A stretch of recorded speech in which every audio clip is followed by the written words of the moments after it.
Merlyn Magner, author of Come Into the Water, a survivor's story. Thanks so much for joining us. Your parents were across the street at a party. Your brother, both of you both graduated by then, and your older brother was there, and you were just there in the evening together. Innocent, and then all of a sudden, a few hours later, everything changed. All hell broke loose. Hello everybody. I'm here in Magic Canyon today to bring you the story of the Magner family.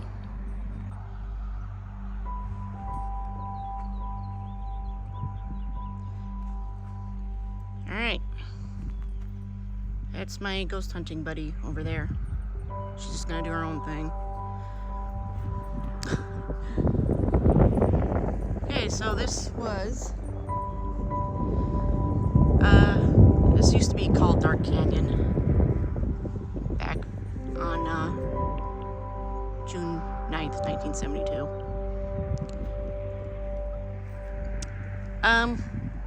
Alright, so over here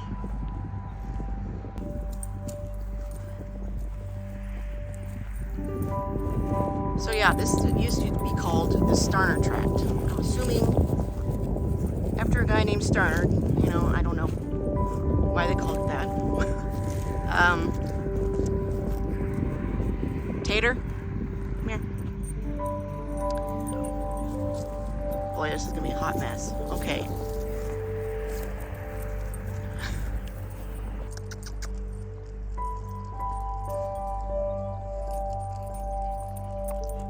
Over here was the house of Mrs. Connect. Her son Richard designed the Magners house, which stood here. Now, of course, them bushes were not that big back in 1972, of course, but those are the original bushes in front of the Magner house. As you can see, Mrs. Connect's house is no longer there. And over here was the Smith residence, Gerald and Jane.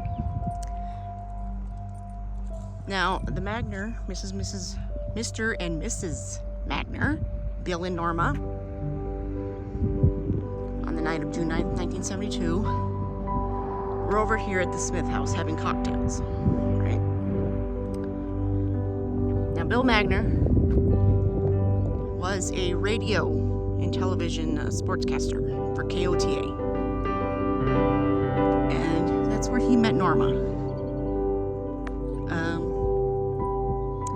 And of course they fell in love, as one does, and got married. And for a time they lived in Flint, Michigan. But then moved back here to Rapid to work for KOTA again. Around 1959, I believe. I don't know when their house here was built, but probably early 60s is when they moved in, at least. So here, of course, was the driveway. This is original driveway. Here it is. I believe this might have been the garage. Okay. Maybe this was the garage. Anyway, I'll put a photo of the house here so you can see what it looked like.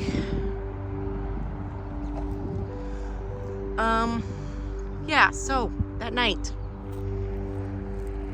Merlyn Magner, she was about 19 at the time, and her brother Jeff, 22. They came home from college for the summer, and we're just hanging out. The two are very close siblings, and had been catching up with old friends during the day, and had found themselves back here late that afternoon. And Mom and Dad went to the cocktail party at the Smiths over yonder. There's an original bush, a ficus bush that you can see.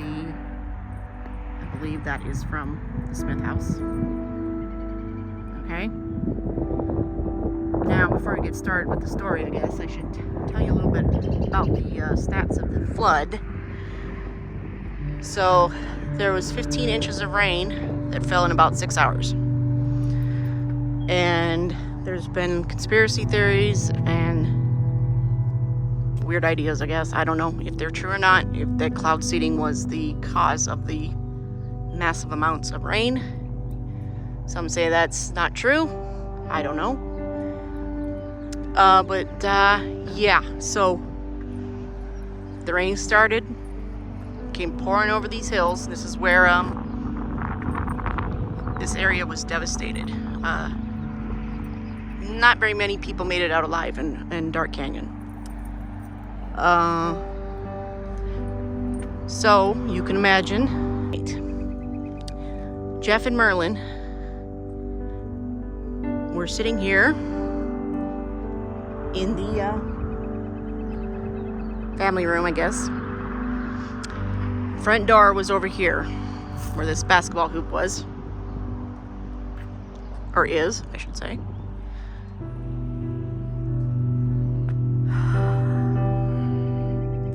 Here is the original hearth from their home, by the way.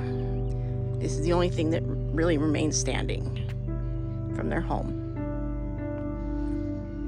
I'm assuming this is some sort of patio. And this is probably where the double French doors were that burst open that night. So yeah, Jeff and Merlyn smoking a little, happy weed. Catching up. Mom and Dad over at the Smith's house. Bill Sr. calls and says, "Hey, kids, you need to move the cars up the driveway here. It's a little higher ground, as you can see. Because in past events, I should say, flooding became a problem, and yeah, so they wanted to move the cars up. So Jeff and Merlyn went out and did what Dad asked them to do. Came back in, and Jeff says to Merlyn, God, the creek is really roaring. It's really coming down. And first, Merlyn was pretty excited about that, because she loved thunderstorms. Look at my dog taking a crap. Isn't that, oh my. Okay. Sorry, this story is going to be really disjointed, but I hope to do them justice. All right. So they're smoking the happy weed. Dad calls them. Got you that. Okay. Do that. Come back in. Start to resume their catching up, so to speak. And yeah, the lights went out. They started to get a little scared, because now it's really starting to come down. It starts seeping through the door. So they went to get candles and linens to put under the door. Well, not candles to put under the door, you know what I mean. Got candles because it, you know, the lights went out. And put linens under the door because it started seeping through the front door. So now they're getting really freaked out. The phone rang again, and Jeff picked it up. It went dead. There's nobody on the other line, of course. Yeah, so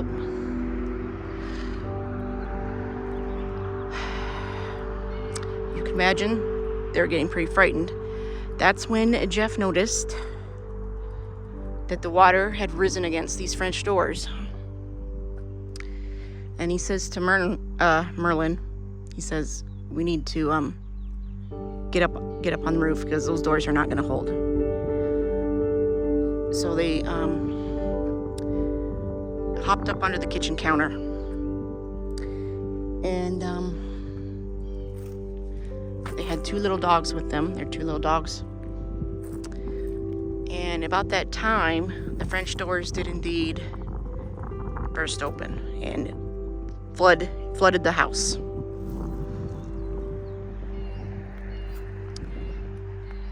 So they got frantic, of course, and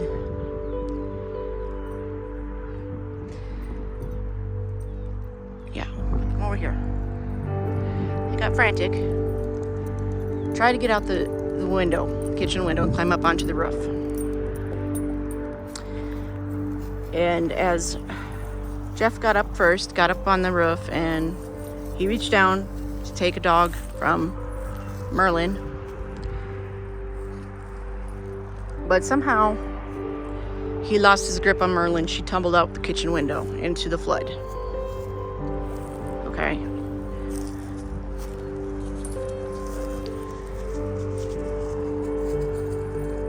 So she's struggling in the water, confusion, getting hit by debris. She sees her brother Jeff for one last time, and he's going under the water, and that's the last time she saw him. So she comes over this way. She's being swept over this way, and she sees her parents and the Smiths on the roof. Now the Smiths had company as well. Gerald's brother Eldon and his wife and daughter were on roof with Mr. and Mrs. Magner. And upon seeing Merlyn struggling in the water, Norma freaks out. Now, Norma had heart issues. She'd had a couple major heart attacks in her life. So it's very possible she had a fatal heart attack on that roof instead of drowning, which would have been kind of a blessing. But yeah. So that was very traumatic, of course, to see your daughter struggling in the water. So yeah. That is basically where that story ends right here. Now Merlyn ended up across the street here, and there was a couple condos that were being built. And she ended up on the roof of one of those condos. She had almost drowned, pretty much. She had passed out. She saw the light and everything. She was almost gone. But as fate would have it, as soon as she landed on that roof, she came back to her body, and that's where she stayed for the rest of the night. And in the morning, I believe it was the National Guard that found her on top of this roof. All of her clothes had been ripped off because of the force of the current. So, I will probably be going over to Cliffside Park now to just film a little bit where she ended up. Of course, her parents and her brother Jeff all perished, as well as the whole Smith family. All 5 members of the Smith family perished. So, I will be taking y'all over there, and we're gonna finish up the story.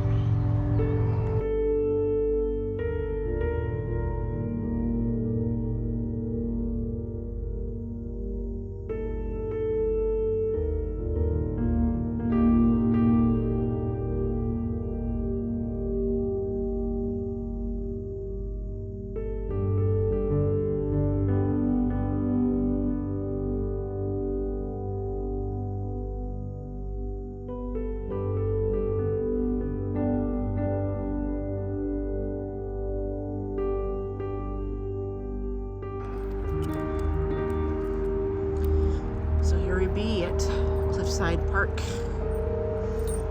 and over there was where the condos are being built that Merlyn landed on. So right really close to the bridge here is where she landed, and maybe see there's foundations or anything, because there's houses here too that were also destroyed.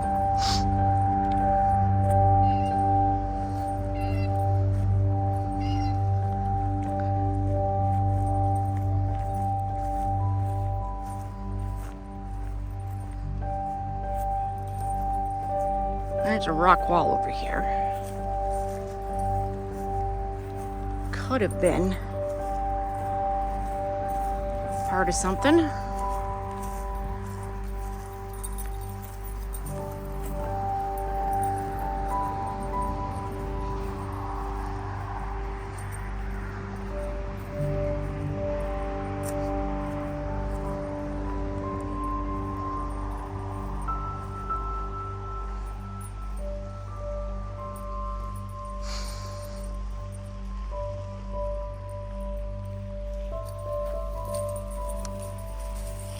Possibly just a random rock wall.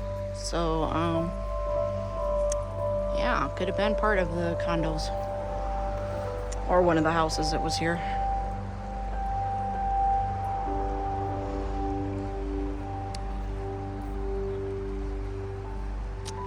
Now, Merlyn went on to write a book about 2011 called Coming to the Water. It's a very good book, very inspirational. She battled PTSD, as one would expect, but she thrived and persisted, and had a good life despite all the tragedy that befell her when she was 19 years old. She did have her eldest brother, Bill Jr. He was in Vietnam at the time of the flood, and he actually had to come back and help identify his parents and brother in the mortuaries. As you can imagine, the victims' bodies from the flood were not pretty. It was summer, and some of these bodies were not found for weeks after, and that made difficult identification of the victims' remains. As you know, DNA was not a thing back in 1972. So yeah, they had dental records, and I'm not sure what condition, of course, the bodies were in, but I can imagine. I believe Bill and Jeff's bodies were found pretty much right away. Jeff was only identified by a belt he was wearing, so you can imagine. It's very sad. Now, Norma's body was not found for a few weeks after the flood. And sadly, sorry, my dog is going to jump in the river. In the creek, I mean. Hello, don't be doing that. Sadly, Merlyn and Bill Jr. had already had a funeral for all 3 of their family members back in Minnesota, where her dad grew up, I believe. And so they had actually buried Norma's coffin without a body in it. And it was because her body was found a long time after Bill and Jeff's. But by the time they found her and identified her, of course, burial had already been taking place. And then, of course, what do you do with the body? Well, hold on. Anyway, Merlyn didn't know what happened to her mother's body after it was identified. So that's very weird and very sad. So that concludes the story. Rest in peace to the Magners.